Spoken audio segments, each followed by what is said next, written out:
Thank you, Mr. Chairman.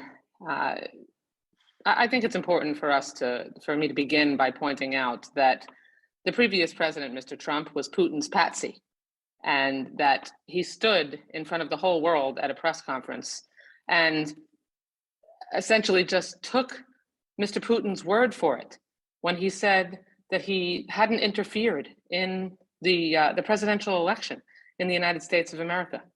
I mean, it's ludicrous to suggest that Donald Trump was actually stronger against Putin than Joe Biden or Barack Obama or any other president. He rolled over for Putin every single day in front of the whole world. Now, my question focuses on the fact that for decades, Russia has been using propaganda and disinformation to undermine democracy and exploit wedges between the United States and our allies. So it's no surprise that President Putin would do that now in Eastern Europe. Through multiple disinformation channels, Russia portrays itself as an innocent victim of Western aggression and uses Ukrainian leaders of being, quote, pure Nazis. The goal seems clear: validate further Russian intervention in Ukraine. Ambassador McFaul, in the context of Russia's troop buildup on the Ukrainian border, what are Russia's aims in launching this propaganda campaign, and who are the intended audiences? It's a big question. Thanks for asking. I would say a couple of things. One, Putin is an ideologue. He's not some realpolitik, cost-benefit analysis person that just thinks about power. He thinks about ideas. He agrees with what President Biden said in his address to you all, that we are in a battle between autocracies and democracies. He believes that. He's very explicit about it, by the way. You don't need a PhD in Russian studies. You can read it. He's very blunt about what he thinks. Number two, in that battle between democracies and autocracies, it's not just between countries anymore, as it sometimes is portrayed in the Cold War. Cold War was actually a lot more complicated than that, but it's within countries as well. So within countries, in Hungary, in Italy, in France, in our own country, Putin has a very concrete set of ideas. It's kind of orthodox, nationalist populism, where he is seeking to create alliances, ideological alliances with leaders throughout those countries and many more. And he devotes tremendous resources to this enterprise, way more than we do. Thank you. I have another question that I want to ask you, and the sort of preamble here is that thankfully, President Biden and his administration are taking a proactive approach to debunking Russian disinformation. And instead of letting Russia's false narratives propagate and spread, the Biden administration calls them out for what they are: lies. In my district, I represent many Venezuelan, Colombian, and Cuban constituents. And so I'm particularly concerned about Russia's attempts to exert influence in Latin America. In recent years, Russia has sold weapons and tanks to Cuba and Nicaragua, and aircraft and anti-missile systems to Venezuela, and it has also held bilateral military exercises with Venezuela.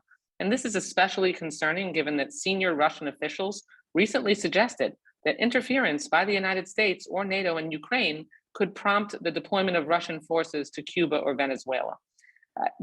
Our U.S. National Security Advisor, Jake Sullivan, described this threat from the Russians as bluster, but the thought of Russian forces in the Americas is deeply troubling. So, Ambassador, given your expertise, how credible do you find Putin's threat to deploy forces in Cuba or in Venezuela, or take any action in that direction? And do you have other concerns about how Russia's sphere of influence in Latin America impacts this current moment? Thanks for the question. And Dr. Kendall Taylor's thought a lot about this question too. So if we have time, I want to hand over the baton to her. Would love you both to answer. But I just think what you're talking about illustrates the point that I was trying to make. This is not just about spheres of influence and realpolitik and going back to the 19th century. Putin has a long-term ideological agenda, and you just described two autocracies, right? So let's be clear about that. That's not a spurious correlation, that he's working with them, and he will seek to deepen those relationships. And in my view, just so we're clear, this has been a long-term strategy that's going on, irrespective of whether we have a Democrat or Republican in the White House. You know, he invaded Georgia when George W. Bush was president. He annexed Crimea in 2014 when President Obama was president. And that march has continued. All of the things you're describing, all of that continued during the Trump administration and continues today. And if we're going to have a strategy to push back on it, we need to have a national bipartisan strategy. Weakness is when we are fighting amongst ourselves and not thinking about who the actual enemy is in the struggle. Mr. Chairman, could I have indulgence in allowing Dr. Kendall Taylor to answer as well? You may.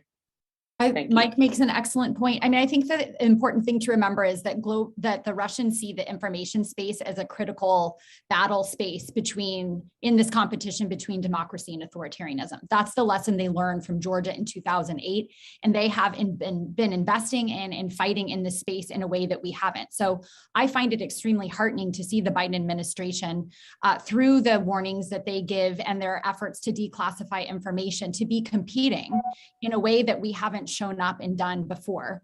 On your question, though, on whether or not they would be willing to deploy forces to Venezuela and Cuba, I don't think so. To me, that feels like the Putin regime trying to poke us in the eye. It would be costly for them to do so. And so I think, of course it's plausible, but in my best judgment, I don't think that's necessarily where he's headed with this. Thank you. Thank you, Mr. Chairman, for the indulgence. I yield back the time I don't have. Absolutely.